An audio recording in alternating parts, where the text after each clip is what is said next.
Baik, kembali lagi di channel Quick Story. Apa kabar teman-teman semuanya? Yang jelas dalam keadaan sehat ya. Mari kita simak informasi sebagai berikut. Pan-RB umumkan tujuan pendataan honorer yang sebenarnya. Dapatkah diangkat menjadi ASN? Simak info.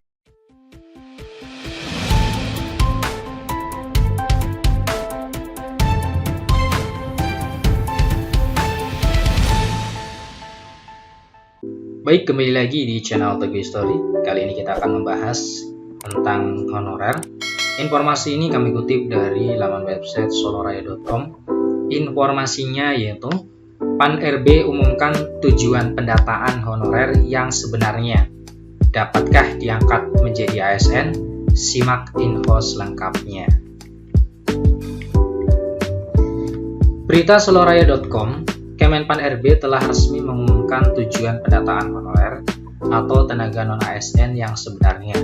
Sejalan dengan dilakukannya pendataan tenaga non-ASN, muncul sejumlah pertanyaan dari kalangan tenaga non-ASN, akankah dengan pendataan tenaga honorer di tahun 2022 saat ini dapat diangkat menjadi ASN?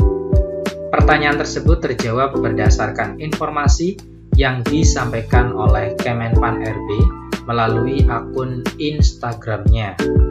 Dikutip berita soloraya.com melalui laman Instagram @kemenpanrb, begini tujuan dan penataan tenaga non-ASN atau honorer di lingkungan instansi pemerintah yang sebenarnya.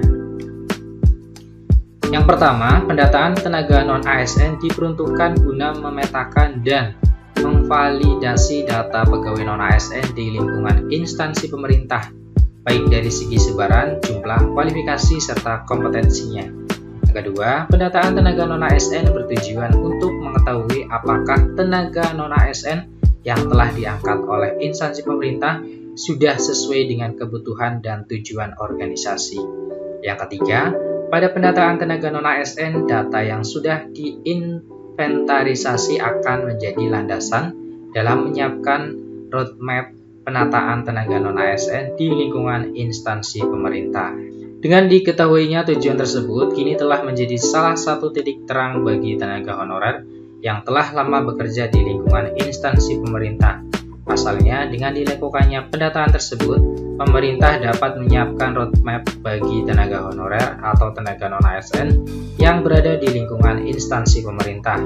Tenaga non-ASN perlu bersiap melakukan pendaftaran pendataan tenaga non-ASN 2022. Sebab pada informasi yang disampaikan oleh Kemenpan RB, pendataan akan dilakukan hingga tanggal 30 September 2022 mendatang. Adapun tata cara pendaftaran pendataan tenaga non-ASN yaitu sebagai berikut. 1. Membuka akun pendataan non-ASN. Tenaga non-ASN perlu membuat akun pendataan non-ASN dengan cara mengakses portal resmi sesuai yang tertera pada buku Juknis Pendataan Non-ASN 2022, yaitu pada https://pendataan-non-asn.bkn.go.id/. 2. Cetak kartu informasi akun.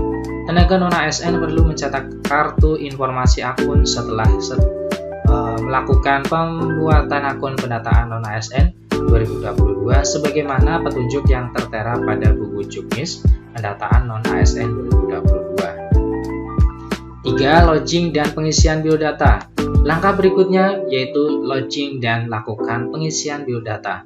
Untuk dapat login, maka tenaga non-ASN harus masuk dengan menggunakan nick dan password yang telah didaftarkan sebelumnya. Yang keempat, mengisi riwayat pekerjaan.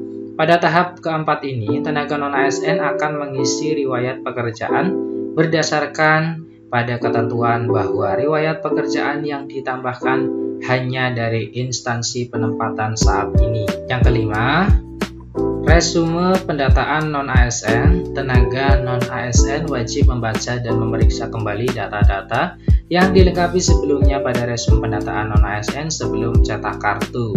Yang keenam, cetak kartu pendataan tenaga non-ASN. Pada terakhir ini, ke non-ASN akan mencetak kartu pendataan non-ASN dan sekaligus sebagai langkah bahwa pengisian data-data tenaga non-ASN telah selesai. Sebelum melakukan pendaftaran, tenaga non-ASN perlu didaftarkan terlebih dahulu oleh admin pada instansi masing-masing. Demikianlah informasi terkait tujuan sebenarnya dari pendataan tenaga non-ASN yang sebenarnya berdasarkan keterangan resmi dari Kemenpan RB.